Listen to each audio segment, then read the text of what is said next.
Alright, Mark of the Beast 666. Alright, so that's in the end. So let's go to the beginning, right? Let's go to the beginning. 666, the number of a man or the number of man, depending on what you're reading. Right. Let us make man in our image according to our likeness, and let them rule over the fish of the sea, over the birds of the sky, and over the cattle and all the things. I'm going to jump just a few verses. We're in Genesis 27. I'm going to jump to 31. God saw all that he had made, and behold, it was good. And there was evening and there was morning on the sixth day. So we know that God made man on the sixth day, right? To rule over all that he had made. So the best for last kind of thing. But after that was the seventh day.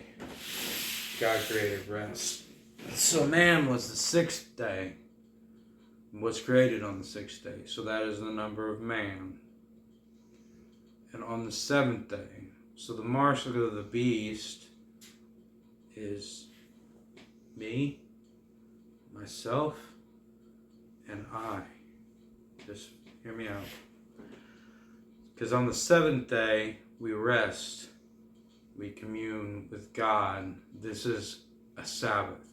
Every day can be a Sabbath now because of Jesus. Jesus is Lord of the Sabbath. So each and every day can be a Sabbath. Every day can be a commune with God. You can set out a special day, right? But, before the fall of man, the very first, early in the morning, Adam and God were face to face. They were speaking and walking in the garden, having conversations with one another. When you really like a girl, what do? You go on a date? What if you really, really like her, or the date works out well? You want to walk. So it is deep communion with God, like a good friendship. It's a girl, but it can be a really good friend too, you know what I'm saying? When you have a real relationship with somebody, there's movement, looking around, talking, that's just the thing you do. So there's a communion and a speaking with God that's happening. In the fall of Babel, Nimrod, right? Wasn't it Nimrod was building the Tower of Babel, and it got broken down, right? Because of it being me, myself, and I. We are made in the Creator's image. So, like God said, we can create.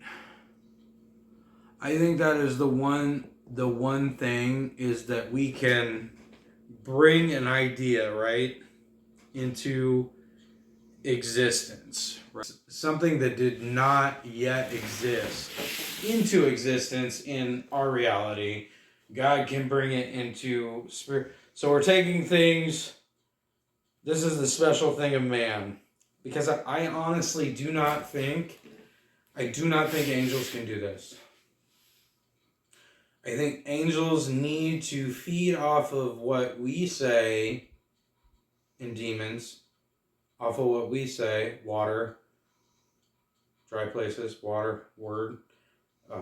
How do I know that water, word? Okay, because if you jump into Revelations, if you take water and word and you just push them back and forth when they're speaking about water and the word and washing your wife with the water of the word and different things, they're interchangeable, right? They're interchangeable. That's why the word inside of us, 666, mark of the beast, is me, myself, and I. It's separation from God. Whatever it might be. It's just a knowing. It could be this, within this new power, we're saying we're own a God or giving allegiance to whatever. Is some sort of something that is a permanent, because it can't be taken back. It's a permanent separation from God. whatever that might be. But when you come across of it, it is something that will separate you from God. It's something that gives you not the ability to commune with God. So I could get a microchip maybe in your head could maybe do that, because you aren't able to hear the Holy Spirit anymore entirely. So maybe it calluses your everybody has a conscience that's like a written code that God has put on our hearts, even without the commandments or whatever. I think man has always had an understanding of right and wrong, even before. So, but I think there, without the communion of that, then we just kind of become machines or become animals. I know that the 666 is just like it was in the beginning. It is when Adam, it is a permanent state of fall.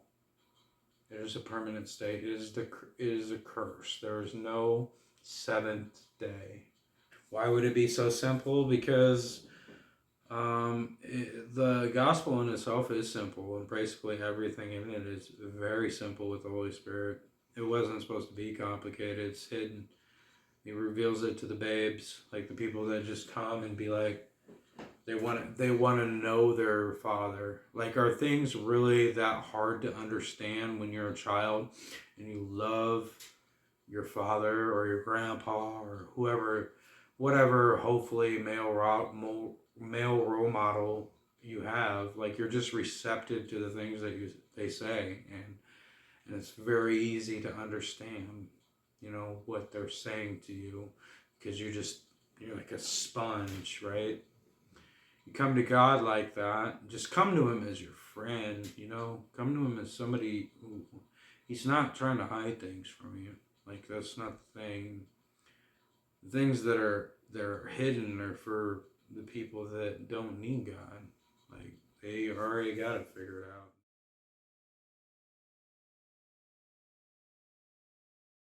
So, don't know. I ain't got nothing else. Well, I'm sure I do, but it's not you want to hear, right? All right. Later.